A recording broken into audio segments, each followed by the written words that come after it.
When I was a kid, I didn't like paying attention in class. I'd do anything to get through the boredom of the day. In the classroom, I would write lyrics to songs, and I kind of enjoyed just letting my mind wander. At some point, I started missing classes and going to the music room, but the administration caught on, and they actually told the school psychologist to go and fetch me whenever I was missing class. So from then on, people were watching me all the time, and my lyrics started to get a little darker, and I was bitter and I was angry. Then one class, my history teacher came over and took my paper from me, my lyrics, and she said she'd give it back at the end of the day, and she never did. Instead, she called my parents and told them about her concern with my mental health. So she put them in contact with the school psychologist, and he suggested that I go on medication.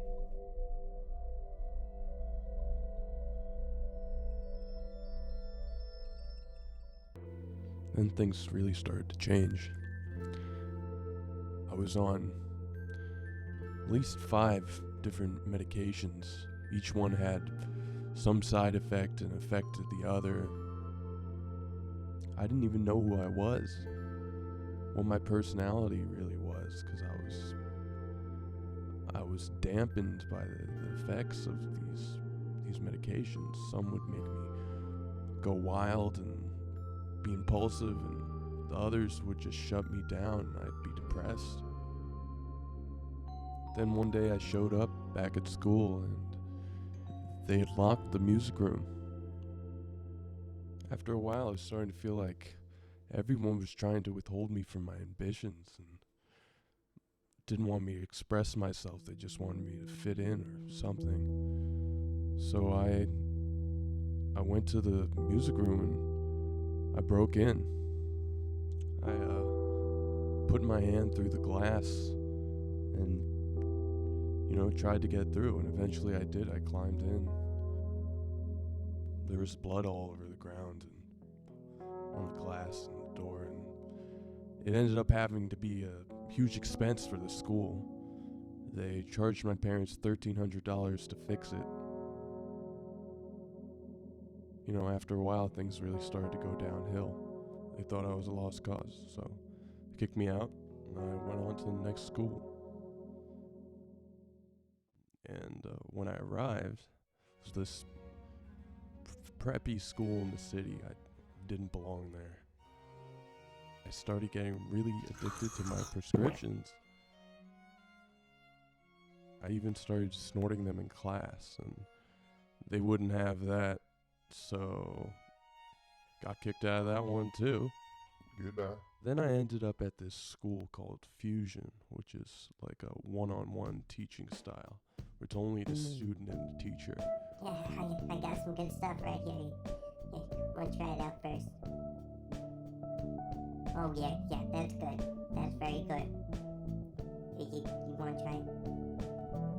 Is anybody watching? Shit's tight. Careful, man, that shit'll fuck you up. I started to have hallucinations, and teachers would look at me in class and wonder what the hell was wrong with me. I met a new friend, and he was my drug dealer.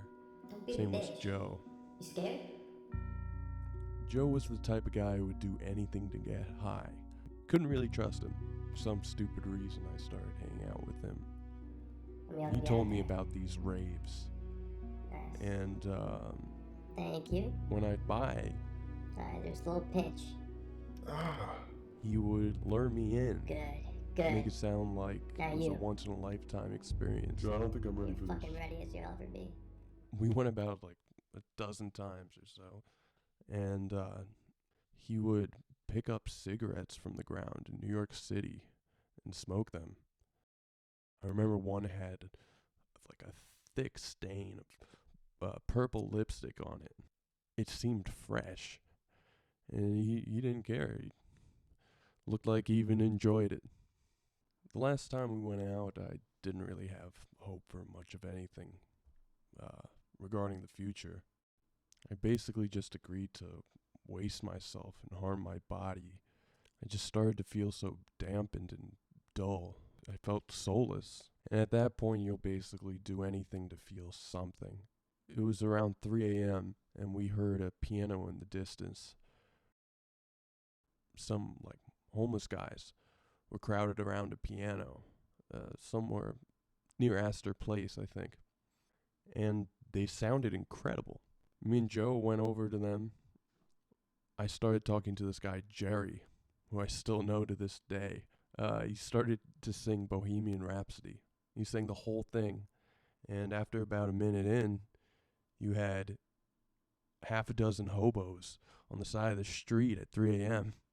singing the entirety of Bohemian Rhapsody. Then Jerry asked if I could play something. And I was growing out of love with music because basically of what it had done to me or the situation I was in because of it. But, I had nothing to lose and I was pretty wasted. So I sat down at the piano. I'm a little bit drunk. A guy from across the street comes charging towards the piano with a gang of people, and he's covered in tattoos all over his face, and he has a buzz cut, and he just looks very threatening. And he yells, "Hey, my wife died last night. My wife died last night. Play me something special." And I was pretty petrified. I started playing something that was kind of sad, and it wasn't a great thing to play. So I shifted over to the song "I Shall Be Released" by Bob Dylan. And after I got a couple verses in, he started to cry. He broke down in tears. And I trailed off a little bit, and I stopped the piece. I got up, and he hugged me, and felt like he was going to shatter my bones. And, he was telling me that his wife went down a terrible path with drugs and got addicted. And eventually, he told me that she OD'd. That's how she died. And he told me that he pulled out a bag of heroin and threw it on the piano. And he said, this is a bad addiction. And then he pointed at the piano and he says, "This is a good one." And he left.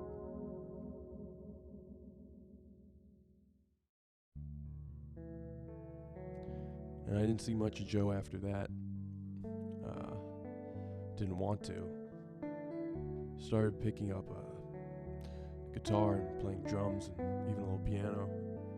And I started writing songs again. Even though I was still a little scared that someone was going to come and send me off to a mental institution. And I'd spend the rest of my days in a straitjacket, all because of some silly songs.